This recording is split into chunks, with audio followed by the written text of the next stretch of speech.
Hey gang, welcome to Brand Chain Chats. I'm Brian Gill from Thumbprint Orlando, and I'm joined here by my friends Robert at Brand Fuel and Pierre at Chameleon Light. Guys, thanks for making the time. If I could get you to introduce yourselves to the audience. Pierre, Robert, you go go ahead. first. Okay, all right. Robert Fiveash. I'm one of the co-owners of a distributorship, and we're primarily on the East Coast, primarily in the mid-Atlantic area, but called Brand Fuel, and we are excited to be on this call today. Thank you. Yeah, hi, Brian and Robert. So this is Pierre, and I'm right now in Northern California. That's where Chameleon Like, which I started too many years ago, where I stopped counting, is established. And we also have a little facility in Houston, Texas. This is where the packaging is being done. So I think that's what we're going to talk about. But yeah. And Pierre, I'd like to apologize. I know you love doing these sessions with a bottle of wine nearby. I've seen you at plenty of SKUCon events. I apologize. I didn't get the wine or the champagne out there early enough for this, so I owe you a glass of wine, sir, the next time I see you. So Yeah, I thought it's 12 noon, so it's lunch. So we I have we know. have wine at Look, lunch here, and that so I that thought that's on me, Pierre. that's why they picked that time. That's on me, Pierre. I'll do better next time, man. Okay, Continuous well, improvement. So, hey, gang, for the audience, why don't you share how the two of you first met, and then we'll kind of get into a really cool, unique unboxing project that you guys worked on together. Yeah, very good, very good. So my business partner, a fellow named Danny Rosen, he and I were many years ago, it must have been 15 years ago, we're at, I can't remember, an ASI show or a PPI show. It may have been an ASI show back in the day. And we were, walking the hallways as one does at those shows, sort of zombied out by all the Me Too things we saw, and came across this booth that just like sprung to life in front of us, with like super creative, super custom, really nice, high quality office type items and kits and journals and things like that. Really creative artwork. And we literally were kind of stopped in our tracks. And Danny, who is the, I guess, extroverted side of my somewhat introverted coin, said, let's have fun with this guy. So we walked up to Pierre, and Danny challenged him to a quick game of rock paper scissors, where we agreed that the winner would, if we won, that we would get a discount off of a self promo of some of these amazing items that were in front of us. And Danny won that time, and Pierre, to his word, gave us that self promo. And in 15 years, I think we've done many of those, and it's been a beautiful relationship. So it started out as somewhat of a joke, but it's been fantastic. yeah, That's awesome. yeah. Can you believe, Brian? I was the subject of Danny's joke. I mean, I'm not the only one. Shocker. Right? Shocker. Well, listen, I'm just glad that you've worked on more than one project over that 15-year period. I Yeah. was getting really nervous when he said we met 15 years ago, and then we did this one really cool project last week. I was getting really nervous for you, Pierre. Yeah, So, sometimes that happens, but yeah. hey, well, I will give Chameleon like a plug. Robert, I've walked these booths before, these trade show floors before, and Chameleon like always stands out. So, Yeah. Oh, thank you. Pierre, kudos to you and your team, man. The product that you guys put out there is beautiful. It's stunning, and it's worth it. For anyone coming to PPAI, ASIs, make sure you check out Chameleon like, because the product is absolutely gorgeous. So, Thank you. let's get into the project. Should we, Yeah. Pierre? Do you mind? I want to talk about, you guys did something really cool for the American Cancer Society. Who wants to kick this off and kind of tell us about how that project started, and how Pierre's team kind of brought it to life? Pierre, you want me to start, or you got it? Yeah, I mean, I'm just gonna, go ahead, start, and then I'll circle back. Yeah, so our company, Brand Fuel, was tapped by American Cancer Society to build an online store for some new retail items. And as we were building through this process, the organization actually changed their branding, and they were in need of a really cool way for us as this new partner to reach out to some key stakeholders, the board of directors and some others, Love it. to initiate these folks into the new brand and show them what it would look like and what the new colors were and what the messaging was, but also to showcase some of the really cool new products that we were going to build into the website. And we were trying to figure out, where this should go.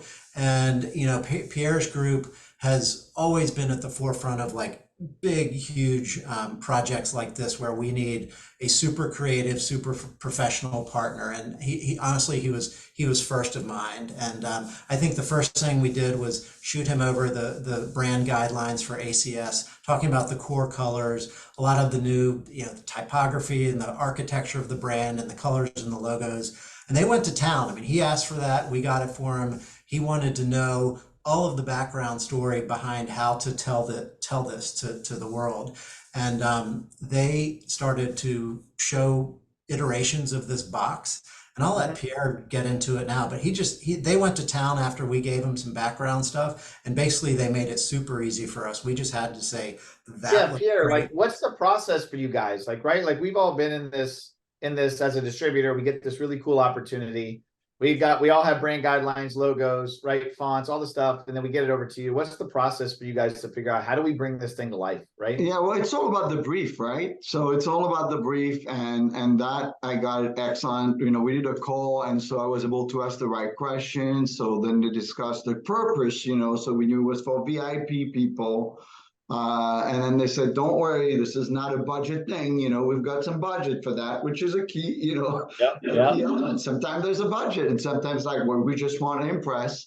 And then obviously when you talk about packaging, it's what's going inside, right? So, and they're pretty, Robert, you had a good idea of what was going in there, but it was still kind of some moving parts there. But was Robert providing product to you, Pierre? Were they providing product from another supplier? Bunch of other vendors. Okay. Yeah. We had some Hirsch and some Sanmar and some Spectre in there. Jamie at Spectre was instrumental in helping Today's us. episode is brought to you by the good people at Spectre & Co. in Montreal, Canada. So there we go. Yeah. Okay. Yeah, you had some cool stuff in there, even like a speakers, a JBL, I don't know, and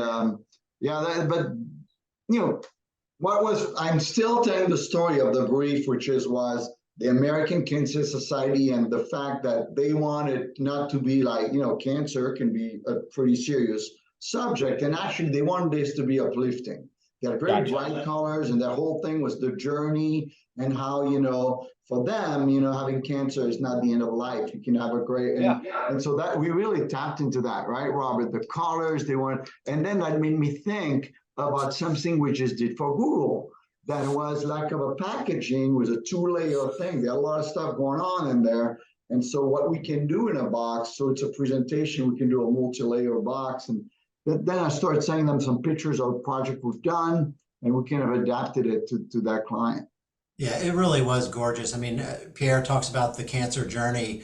Honestly, going through that box and all the compartments and flaps and new little hidden places, like that was a journey in and of itself. And it told the story incredibly well. We had 4 or 5 new taglines that were revealed underneath the items that we put in there. They were just brilliant in their creativity here.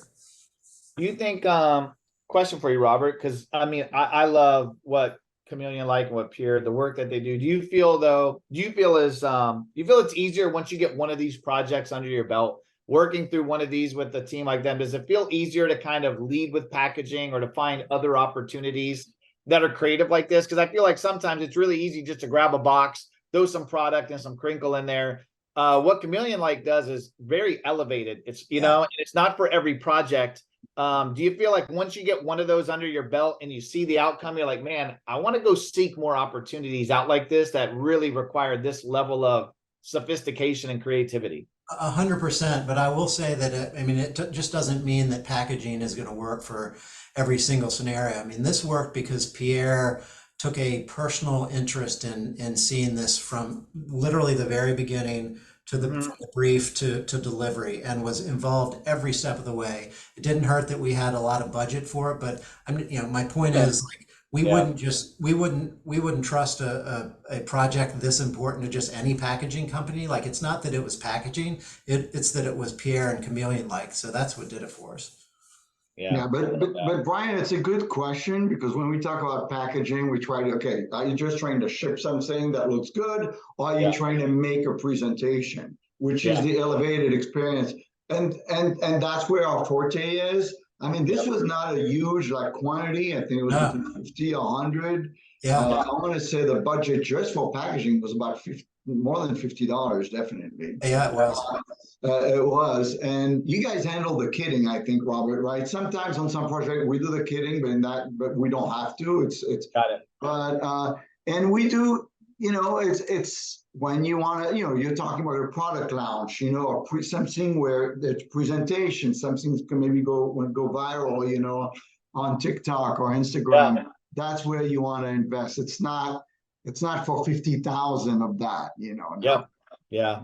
Very cool, man. So what would you say ultimately, what was the ultimate reason behind the success of this, Robert? In your opinion, what was it? Was it Pierre's just his attention to detail and really thinking through this and making this kind of feel like a passion project versus just kind of going through the motions of providing what you were asking for? It was kind of all those things. I mean, there was a huge logistical piece of this that had to work properly, lots of different addresses, in a pretty tight timeline. So the fact that they were able to get what they got to us quickly, and we were able to manage the logistical piece of it and get all of the product in at the same time. And Pierre helped us with that piece of it too. So he's sort of downplaying his role there, but all of those pieces had to fit together perfectly, and thankfully they did. Client was really, really jacked. Awesome. Yeah, the timeline was, I remember probably when I first talked to Robert and Danny, that's what they were the most nervous about, right? I think it was 3 weeks out, and the products were not even picked out yet. Yeah. So that was we made it happen. I mean, it's not me, and I have a whole team here. Also, I mean, I did keep tabs on it, but after that, I think I was, we were dealing in Reed, right, on your end, who was the account executive, right? Yep. And this account, Reed is our salesperson on the account and has the long relationship with ACS, and he brought this one home and played a really big role in making it happen. And it was a pitch, right? I mean, the whole point was to get the program, right, Robert? Yeah, we had essentially gotten the program at that point, but this was our first big presentation to the board of directors introducing the new brand. Yeah, so you get one opportunity. Yeah, you get one opportunity to look good, man. And I think they're playing the orchestra music in my ear here. So, but what I wanted to say was, this type of collaboration and trust, right, is something that has to be built. Partnerships, friendships. Sounds like you guys hit a home run with this project. I'm sure it's not the only one.